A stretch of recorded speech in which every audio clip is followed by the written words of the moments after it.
Hello and welcome to this week's LOLC Securities Weekly Market Roundup. I'm Taridu Amarasekara.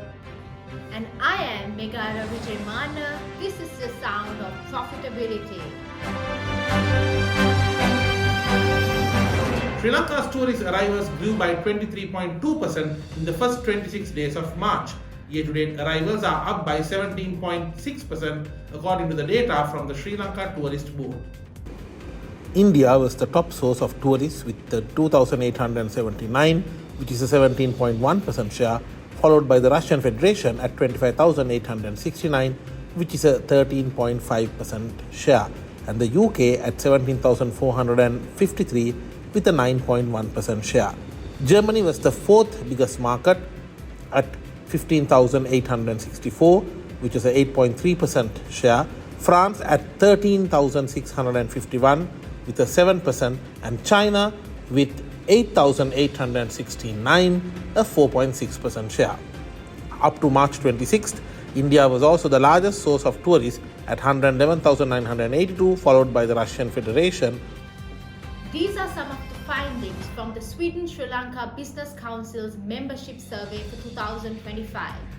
The results are also a reflection of the growing interest from Swedish companies for Sri Lanka.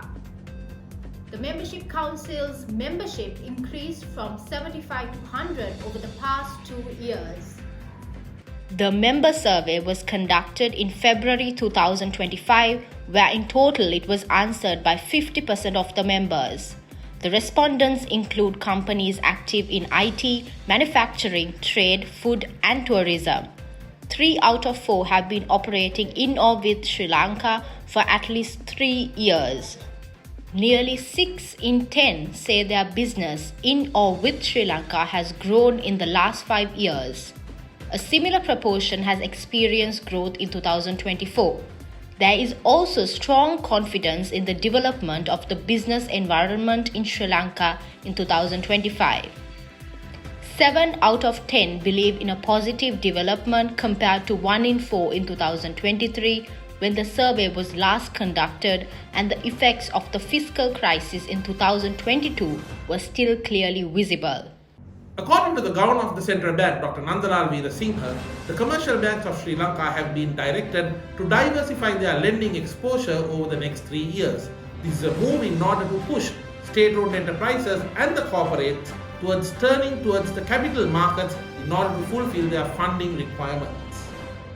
In Sri Lanka, businesses and state-owned enterprises primarily rely on banks for financing with minimal engagement in capital markets. According to Dr. Veerasinghe, this practice is unsustainable for long-term economic growth and places undue strain on the banking system.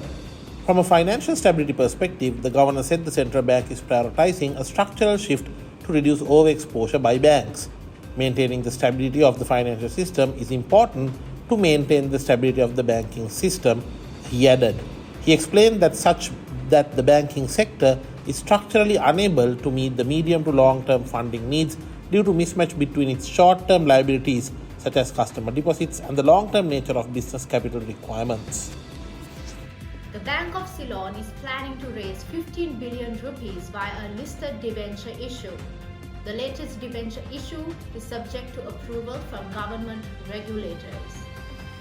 BOC Board of Directors has resolved to issue 100 million BASEL3 compliant Tier 2 listed rated unsecured subordinated redeemable 5-year debentures with non-viability write-down features at 100 rupees each, with an option to offer a further 50 million said debentures at the discretion of the bank in the event of an oversubscription of the original amount.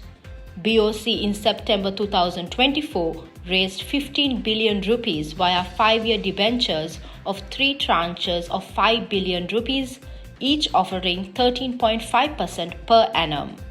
The issue drew 52 applications requesting for 15.03 billion rupees worth debentures.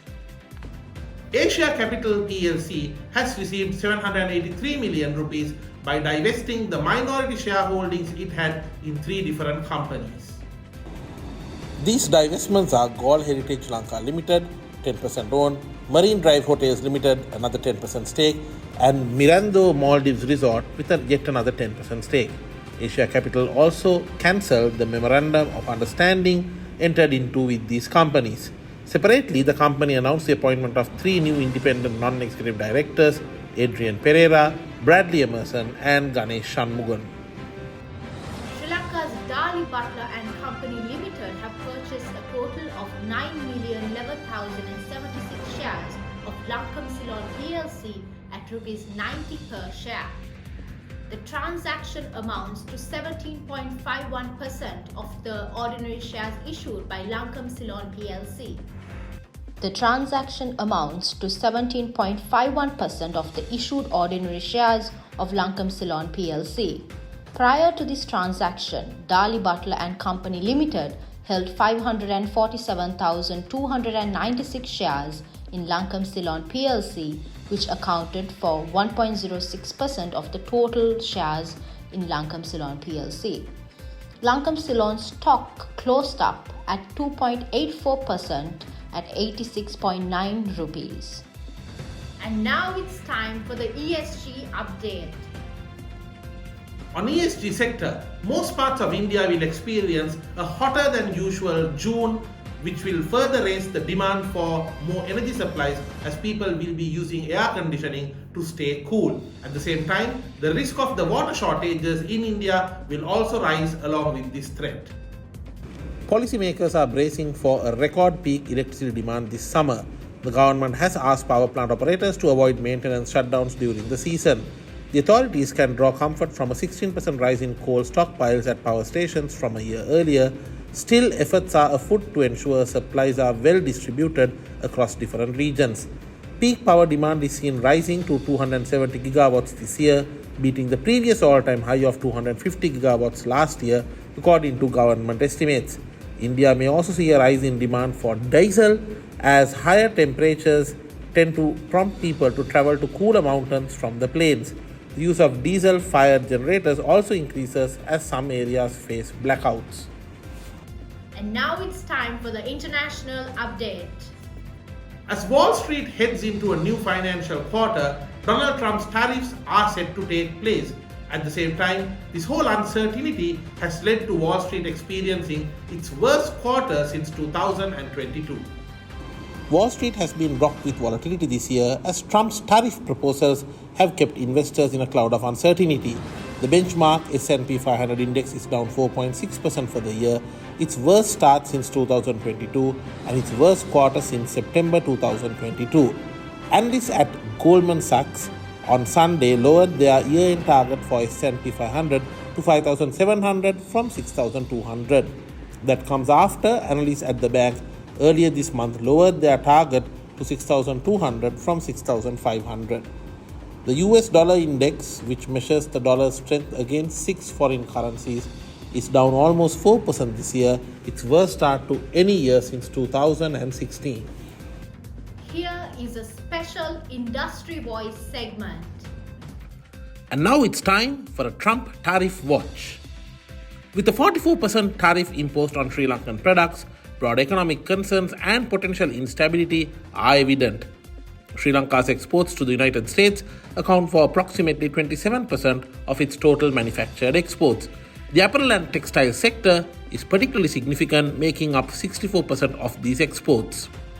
Other sectors such as rubber, industrial products, agriculture and food are also affected by this. The Sri Lankan government has taken immediate action by appointing a top-level committee to assess the impact and suggest remedial measures.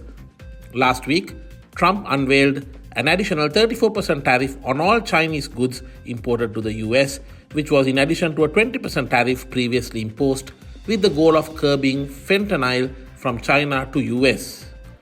China said it will impose reciprocal 34% tariffs on all imports from the United States starting from the 10th of April in retaliation to President Donald Trump's tariffs against Beijing. US oil plummeted 8% to $61.92 a barrel in recent trading. That builds on a 6.6% plunge on Thursday, driven by concerns about tariffs and a surprise production increase by OPEC+. And that's it for this week's LOLC Securities Weekly Market Roundup. No matter what investment decision you make in this new financial year, make it with the right intent. We will see you in a brand new week.